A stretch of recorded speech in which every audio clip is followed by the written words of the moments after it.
እንደዚያ ነው የተሾሙት። ገንዘብ የሚወደውማ ያስቆሮቱ ይሁዳ ቀድሞ ወጣ እኮ አምላኩን በ30 ብር ሽጦ የጎረሰበትን ጣት ነክሶ የታጠበበትን እጅ ረግጦ ጸጋውን አክፋፍቶ እጅግ በሚያሳዝን ሁኔታ አምላኩን በ30 ብር ሸጦ ወጣ እኮ። ዛሬም አንዳንዶች አሉ ከስንዴ ጋራ የተቀላቀሉ እንክርዳዶች። እንደዚህ አይነት ሰዎች ሲሾሙ በጥቂቱ ስላልታመኑ በብዙ መከራ ያመጣሉ። ዛሬ እስቲ በአይነ ህሊናችን እንመልከት።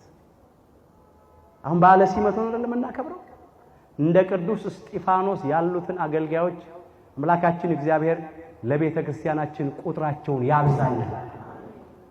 ለሀገራችን ለኢትዮጵያ ታማኞች አገልጋዮችን ያብዛልን። ዛሬ ሹመቱም ማዕረጉም ስልጣኑም አንዳንድ ጊዜ በጣም በሚያሳዝን ሁኔታ ነው። እንኳን ለሕዝብ ረፍትና ሰላም ደስታ ሊሰጡ ቀርቶ ሕዝብ ሲያስለቅሱ ሲያስጨንቁ ሲያሰቃዩ ነው የሚኖሩት። በጣም ያሳዝናል። ይሄ በሽታማ ቤታችንም ውስጥ ገብቶ ብዙ ዋጋ አስከፍሎናል። አሁንም እያስከፈለን ነው። እግዚአብሔር በቃችሁ ይበላል። የተመጣበት መንገድ ነው። ያልተዘራው አይበቅልም። ስጋውያን ዓለማውያን ሆዳቸው አምላካቸው ክብራቸው መኖራቸው የሆኑ ሰዎች እንዴት አድርገው እግዚአብሔር ሊያገለግሉ ይችላል? ተጠራጣሪዎች፣ ሐሰተኞች፣ ከሃዲዎች ሳያምኑ እንዴት ሊያሳምኑ ይችላሉ?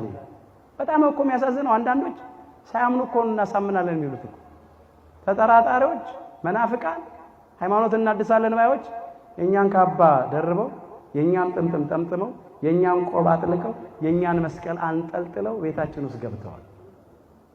እንኳን የክርስቲያኖቹን ቁጥር ሊያበዙ ቀርቶ የነበሩትንም እየቀነሱ ነው። የቅዱስ እስጢፋኖስ አገልግሎት አይታችሁ ከሆነ የክርስቲያኖቹን ቁጥር ምን አደረገ? አበዛ። ዛሬ ግን እየቀነሱ ነው ያሉት፣ ገብተው እያስወጡ ነው ያሉት።